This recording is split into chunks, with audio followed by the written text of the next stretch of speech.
도토리 책방. 노루가 된 동생. 옛날에 어느 산골에 가난한 오누이가 살고 있었다. 동생이 갓난아기였을 무렵에 이미 부모를 여인 오누이는 집도 없었고 먹고 살 길도 없이 이곳저곳 떠돌아다니곤 했다. 여느 때처럼 정처 없이 길을 걷던 오누이는 어느 깊은 산속에 들어가게 되었다. 누이, 나 목이 너무 마르다. 오랜 시간 걸어 목이 말랐던 동생이 칭얼대기 시작했다. 누이는 마실 물을 애타게 찾았지만 가뭄이 심했던 때였기에 아무리 주위를 둘러보아도 샘물은 그림자도 보이지 않았다. 잠시 후 누이는 간신히 물이 고인 곳을 발견했는데 하필 그 물이 노루 발자국에 고여있는 것이었다.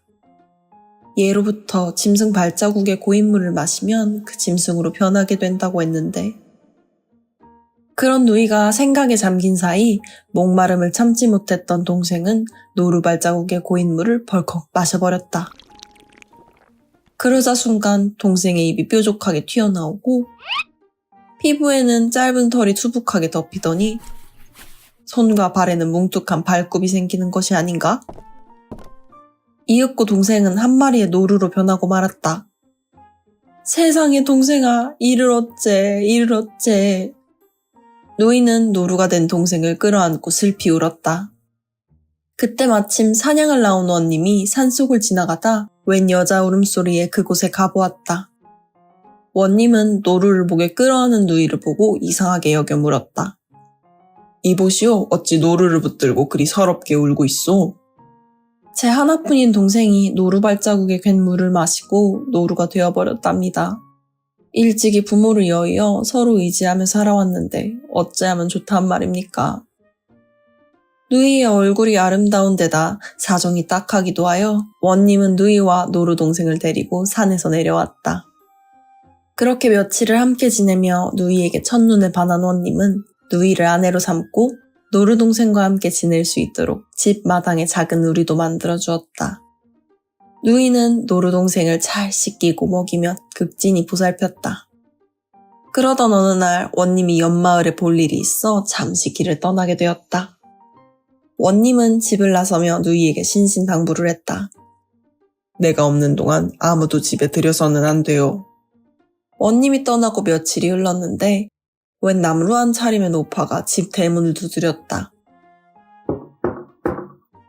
에이구구, 사흘째 아무것도 못 먹었다오. 이 가여운 늙은이 좀 도와주시오. 누이는 원님의 당부가 떠올라 망설였지만 동생과 떠돌아다니던 때가 떠올라 그만 마음이 약해졌다. 어서 이리 들어오세요. 누이는 노파를 집 안으로 데려와 맛있는 밥상을 차려주었다. 허겁지겁 식사를 마친 노파가 누이에게 물었다. 마당에 보니 노루 한 마리가 있던데 집에서 기르는 것이오? 누이는 잠시 고민하다 노파에게 사실대로 말했다.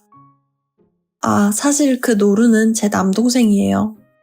노루 발바닥에 괸 물을 마시고 그만 노루가 되어버렸지 뭐예요. 동생을 생각하니 마음이 복받친 누이는 눈물을 훔쳤다. 그런 누이를 물끄러미 바라보던 노파가 말했다.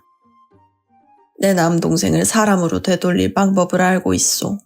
나를 따라오시오. 노파의 말에 깜짝 놀란 누이는 정신없이 노파를 따라갔다. 그런데 어느 연못에 다다르자 벼랑간 노파가 누이의 등을 떠밀었고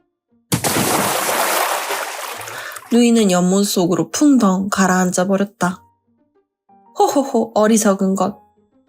사실 노파의 정체는 천년묵은 여우였다. 노파는 3번 제주를 넘어 순식간에 누이의 모습으로 둔갑했다. 때마침 원님이 볼일을 마치고 집에 돌아왔지만 원님은 노파가 누이로 둔갑한 것을 꿈에도 알아차리지 못했다. 그런데 그날로부터 노루 동생이 먹지도 자지도 않고 앞발로 우리를 긁어대며 구슬프게 우는 것이 아닌가? 그런 노루 동생이 거슬렸던 노파는 원님에게 아양을 떨며 말했다. 동생 울음소리가 시끄러워서 밤에 잠을 못 자겠어요. 동생을 빨리 죽여버리는 게 좋겠어요.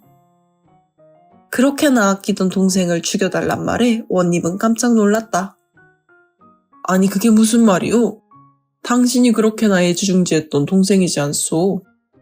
며칠째 저렇게 우는 것을 보니 노루로 살기가 힘겨워 미친 것이 분명해요. 동생도 얼마나 힘들었겠어요.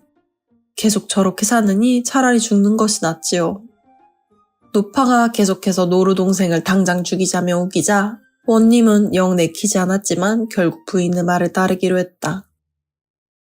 노루 동생을 끌고 나오기 위해 원님이 고삐를 불자 노루 동생이 재빨리 집 밖으로 뛰쳐나가는 것 아닌가? 원님은 하인들과 함께 노루 동생의 뒤를 쫓아갔다. 한참을 따라가다 보니 노루 동생이 한 연못 앞에 멈춰서서 물속을 들여다보며 큰 소리로 울고 있는 것이었다.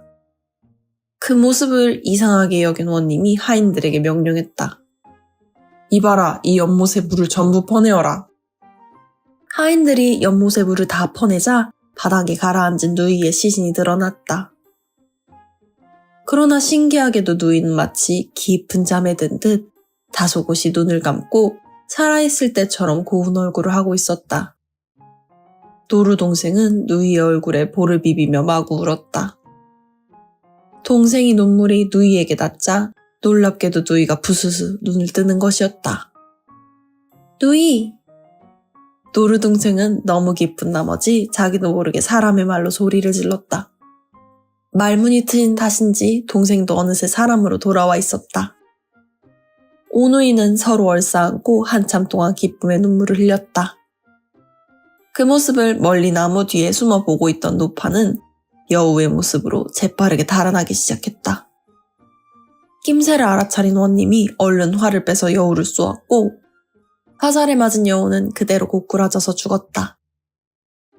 그 이후로 누이는 원님과 오순도순 잘 살았고 무럭무럭 자라 건강한 청년이 된 동생도 정숙한 처녀와 결혼해 대가족을 이루며 행복하게 살았다고 한다. 이야기 끝! 구독, 좋아요 눌러주세요.